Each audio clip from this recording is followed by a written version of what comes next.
El Banco Central, como parte del informe de política monetaria, proyectó que el 2024 cerrará con una inflación cercana a 5%, mientras que la economía, el Producto Interno Bruto, se expandirá un 2,3%. Esto luego que ayer el ente emisor redujera la tasa de política monetaria, la tasa de interés, hasta un 5%, de manera unánime por parte de los consejeros. Para hablar del escenario económico en nuestro país, estamos a esta hora con el integrante del Grupo de Política Monetaria, académico de la Facultad de Ciencias Económicas y Empresariales de la Universidad de los Andes, Carlos Bunerich. Muchas gracias por acompañarnos. ¿Qué tal? Muy bien, muchas gracias por la invitación. Carlos, informe de política monetaria, el último del año. Un diagnóstico del año ya corrido, pero con proyección al 2025-2026. Llama la atención siempre el crecimiento. Ya está claro de que vamos a crecer poco este año. El próximo, 1,5, 2,5% para los dos próximos años. Hablemos primero de las proyecciones de crecimiento. ¿Qué te parece? Me parece que van en línea a lo que efectivamente el país puede crecer, digamos, en términos potenciales. No es sorprendente, de hecho yo diría que el propio Banco Central no ha cambiado esa proyección con ese intervalo. Hay un intervalo relativamente amplio porque, bueno, siempre hay shocks que pueden ocurrir. Claro, el rango entre 1,5 y 2,5. Va a estar centrado en 2, que es un poco lo que los expertos, los economistas, digamos, el rango central, digamos, casi todo el mundo hay bastante consenso que la economía en torno a eso es lo que puede crecer, digamos, hoy día. Claro, de hecho ya el Banco Central, corrígeme si me equivoco con la cifra, la última proyección de PIB potencial era de 1,8%. Claro. O sea, está dentro de ese rango. Que es lo que podríamos llegar a crecer en los próximos años, 2030, si no me equivoco.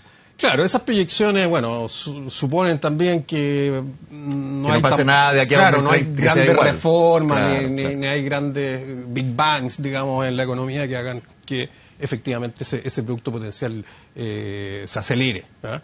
Para eso hay que hacer reformas, digamos. Si uno quiere hacer que ese producto potencial empiece a crecer más fuertemente, hay que hacer reformas pro crecimiento. Ahora, en lo que es esta proyección y mirada de crecimiento, en torno a 2, un poco más de 2%, esto es como tener, digamos, nadie tiene la panacea, la fórmula mágica, pero para crecer más, muchos dicen la inversión. Y entramos al tema de la institucionalidad, permisos, certeza jurídica, eso es una parte, pero mercado laboral, ¿para qué decir? ¿Cuáles son los elementos ahí que hay que considerar para el análisis, digamos? Bueno, yo creo que sin duda lo que tú dices, optimizar el tema de los permisos en términos de ¿cómo se llama?, ser más eficiente, con plazos más acotados, quizás con silencio administrativo, que es básicamente cuando uno pide un permiso y si nadie responde, se supone que automáticamente está concedido. Yeah. Ese tipo de cosas. Pero yo creo que también hay elementos que lo muestran también las encuestas. Hay una falta de confianza. Efectivamente hay una falta de confianza y yo creo que está basado en el hecho de que en general en estos últimos años lamentablemente Chile no nos hemos preocupado mucho del tema de crecimiento, de fomentar la inversión, de fomentar el crecimiento. Hemos estado en otros temas que lamentablemente no ha sido el foco de este gobierno en particular. Entonces yo creo que hay una tarea por hacer. También yo creo que el marco institucional, que esté clara las reglas del juego, siempre se pueden perfeccionar, pero de alguna manera yo te diría, con reglas del juego que incentive la inversión y el crecimiento y relativamente estable, yo creo que esta economía puede volver a despegar. Y por otro lado también los temas de seguridad que yo creo que siempre afectan a la economía. Sí.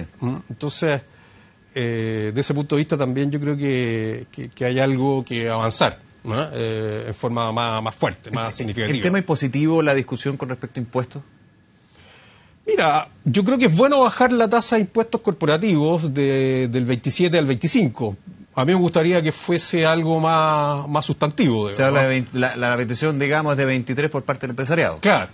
Yo creo que así como en su oportunidad se subió, no recuerdo bien si eran 20 o 21, está la tasa impositiva en la reforma del segundo gobierno de Michelle Bachelet, se subió a 27 y se desintegró la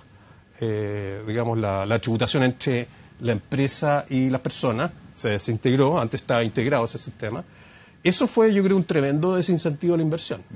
A pesar de que las autoridades de la época decían que no iba a pasar mayormente nada. Yo creo que fue un tremendo desincentivo a la inversión y el crecimiento y creo que fue una mala medida, lamentablemente.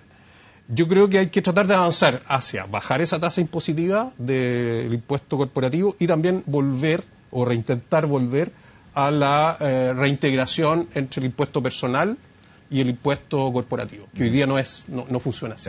Déjame ir a otro punto súper relevante del análisis que hace el Banco Central, bueno, y el gran objetivo que tiene el Consejo del Banco Central en este caso, que es la inflación. ¿Preocupa? Porque de hecho habla, y ayer lo mencionaba en el comunicado del Consejo del Banco Central, cuando habla porque por unanimidad los consejeros decidieron rebajar en 25 puntos base, 5% la tasa referencial. Hablaba de un primer semestre, si no me equivoco, del próximo año con preocupación en términos de la inflación, más de la que se habían esperado durante los últimos meses. De todas maneras. ¿Ustedes lo han visto así también? Sí, y yo te diría más, el propio Banco Central reconoce que vamos a tener inflaciones durante los primeros meses del próximo año en torno al 5. Y eso básicamente el mismo Banco Central en su presentación, la presidenta Rosana Costa al Congreso, al Senado, explicó que eso está muy explicado por factores de presiones de costo, que son tres las más relevantes. Presiones salariales, que de hecho, mirando un poco los datos, el crecimiento de los salarios reales estuvo bastante fuerte hasta más o menos septiembre, ¿ya? Creciente. Y después ha venido acotándose, pero paulatinamente. Ya.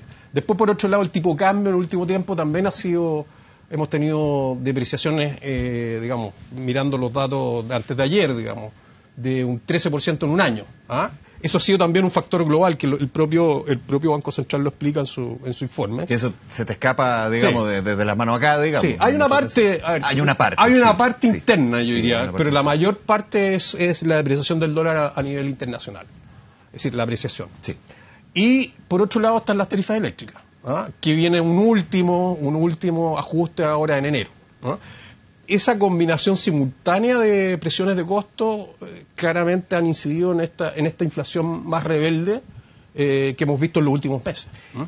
Esto es súper hipotético y a esta altura quizás es un ejercicio, pero si no estuviera las 4 alzas, digamos, de las cuentas de la electricidad, que recordemos, alzas que finalmente se dan porque el precio de la electricidad estaba congelado de 2019 y la deuda se iba incrementando. Por eso finalmente se dan estas 4 alzas que van a terminar en enero, pero se extienden, digamos, hasta lo que va a ser los próximos años.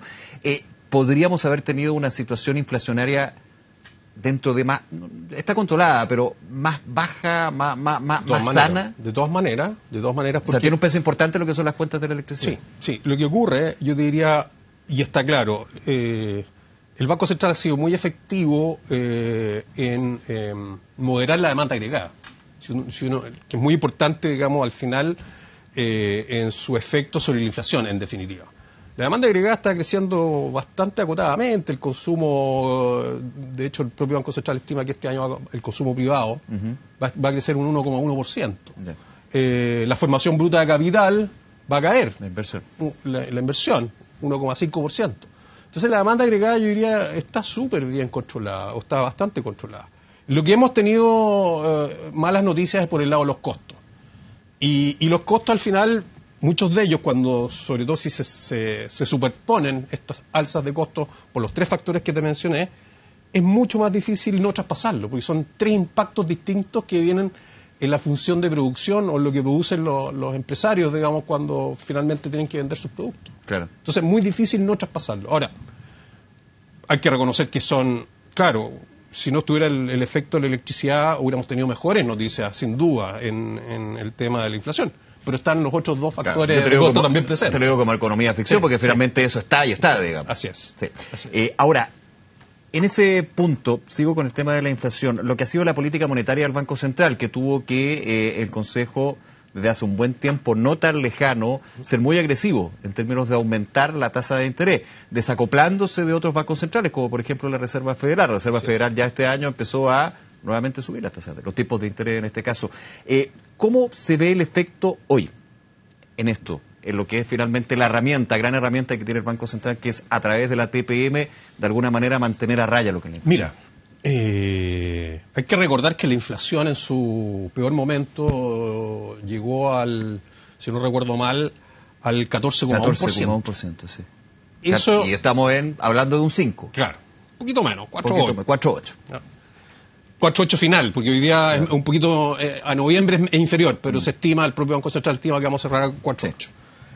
Ahora, ¿qué es lo que ocurre? A ver, primero, esa inflación no la habíamos visto desde el año 1993, es decir, estamos hablando 30 años atrás. Sí. Es decir, hubo 30 años donde hicimos todo el trabajo de reducir la inflación y estabilizarnos en niveles entre 2 y 4, en torno al 3, digamos, eso yo diría que Chile llegó a eso más o menos a fines de los 90. Y estuvo con un par de excepciones, quizás hubo una excepción ahí antes de la crisis subprime, en el 2007, que hubo una tremenda sequía, un efecto muy fuerte de los precios de los alimentos y llegamos un poquito menos del 10%.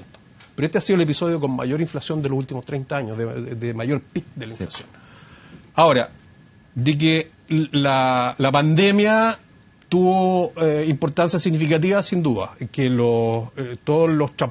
tema de costo, el tema del petróleo, el tema de la ¿cómo se llama? De la cadena de abastecimiento que se encareció, la logística, que se encareció tremendamente. Sí. Era cosa de ver los materiales de pero construcción, también hubo expansiones de demanda agregada fuerte, que yo no las critico, pero hubo algunas adicionales. Desde la política fiscal, subsidios. Claro, los IFE, qué sé yo. Yo no los critico. Lo que pasa es que hubo además un condimento adicional que fueron los retiros. Entonces, hay cosas propias en Chile que hicimos, que no hicieron otros países, que agregaron un exceso de demanda agregada. Y eso se paga al final. Se paga con mayor inflación. Y por eso estuvo correcta la agresiva política monetaria del Banco Central. Y voy a tratar de ser bien justo. Lo de los retiros, el Banco Central no tiene nada que ver. Y entonces tuvo que actuar para contrarrestar esos efectos. Ahora, la política fiscal no depende tampoco de él. Claro. Entonces también tuvo que actuar para contrarrestar esos efectos. Y se vieron, digamos, reflejados en esta mayor inflación. Yo creo que, bueno, tuvo que actuar con mucha firmeza para bajar la inflación del 14,1, que fue el máximo, y llegar a los niveles que estamos viendo hoy día. Ahora, ¿qué es lo que ha pasado? Lamentablemente este año la inflación ha sido bastante rebelde, tanto en su factor subyacente como en su, digamos, medición normal. Incluso con algunos vaivenes hacia arriba. Ha sido difícil, bueno, y la explicación que yo coincido con el Banco Central son estos 3 factores de costo, sí, claro, muy importantes, sobre todo que se han concentrado hacia el segundo semestre de este año. Y uno mira las cifras y ve la inflación como que se devuelve. No es un tremendo impacto de la inflación, pero es relevante porque atrasó el poder llegar a alcanzar a la meta de inflación más rápidamente. Carlos Burnevich, como siempre, muchas gracias por acompañarnos, Carlos. Encantado. Que estés muy bien, hasta luego. Chao. Bien, momento de hacer una pausa, ya regresamos con más informaciones aquí.